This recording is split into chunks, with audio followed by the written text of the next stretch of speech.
திருநெல்வேலியில் அரசு மருத்துவரின் முத்திரையை பயன்படுத்தி போலி உயிர்வாழ் சான்றிதழ் வழங்கப்பட்டதாக புகார் அளிக்கப்பட்டுள்ளது. பரபரப்பை ஏற்படுத்தியுள்ளது. கூடுதல் விவரங்களோடு இணைக்கிறார் செய்தியாளர் வனராஜ் சங்கர். வனராஜ் சங்கர், வணக்கம். கூடுதல் விவரங்கள். வணக்கம். 46க்கும் மேற்பட்ட சார் பதிவாளர் அலுவலகங்களில் நேற்று மாலை முதல் பல்வேறு இடங்களில் நடத்தப்பட்ட அதிரடி லஞ்ச ஒழிப்பு துறை சோதனையில் 38 லட்சம் ரூபாய் அளவிற்கு பறிமுதல் செய்யப்பட்டது.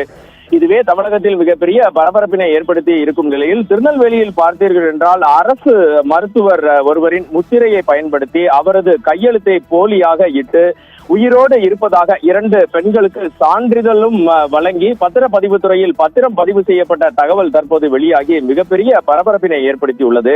இந்த போலி பத்திரப்பதிவு குறித்து திருநெல்வேலி மாநகரத்தின் குற்றப்பிரிவு போலீசார் தற்போது விரிவான விசாரணையை கையில் எடுத்திருக்கின்றனர். இது குறித்த விவரங்களை சேகரித்த போது திருநெல்வேலி மாவட்டம் மேலப்பாளையம் சார் பதிவாளர் அலுவலகத்தில் திருநெல்வேலி மாநகரத்தில் உள்ள NGO காலனி பகுதியில் உள்ள ஒரு நிலத்திற்கான பவர் ஆஃப் அட்டார்னி பத்திரப்பதிவு மேற்கொள்ளப்படுகிறது.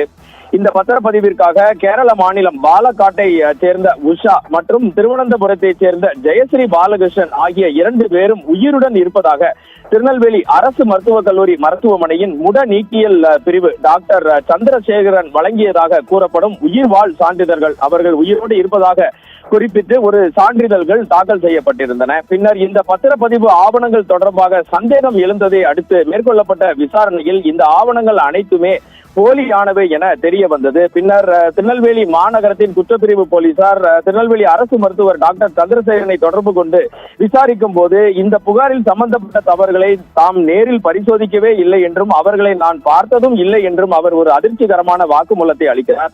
அவர்களுக்கு உயிருடன் இருப்பதாக எந்த உயிர்வாழ் சான்றிதழையும் தான் வழங்கவில்லை. அதில் இருக்கும் கையெழுத்தும் தன்னுடன் இல்லை. அதிகாரப்பூர்வமாக தன்னுடைய முத்திரை போலியாக பயன்படுத்தப்பட்டுள்ளதாகவும் குறிப்பிட்டுள்ளார். இது தொடர்பாக உடனடியாக அவர் புகார் ஒன்றினை திருநெல்வேலி மாநகர குற்றப்பிரிவு போலீசாருக்கு கொடுக்கிறார். அந்த அடிப்படையில் தற்போது விசாரணை மேற்கொள்ளப்பட்டு வருகிறது. ஏற்கனவே இதே போன்ற புகாரின் அடிப்படையில் திருநெல்வேலி ஹைகிரவுண்ட் போலீசிலும் வழக்கு பதிவு செய்யப்பட்டு விசாரணை முன்னெடுத்து வருவதாக சத்தியம் தொலைக்காட்சிக்கு கிடைக்கும் பிரத்யேக தகவல்கள் தெரிவிக்கின்றன. மேலப்பாளையம் உள்ளிட்ட பல்வேறு சார் பதிவாளர் அலுவலகங்களில் அதிகாரிகளின் துணையுடன் போலி ஆவணங்கள் மூலம் பத்திரப்பதிவுகள் நடைபெற்றுள்ளனவா என்ற கோணத்திலும் தற்போது திருநெல்வேலி மாநகர போலீசார் விசாரணையை தீவிரப்படுத்தியுள்ளனர்.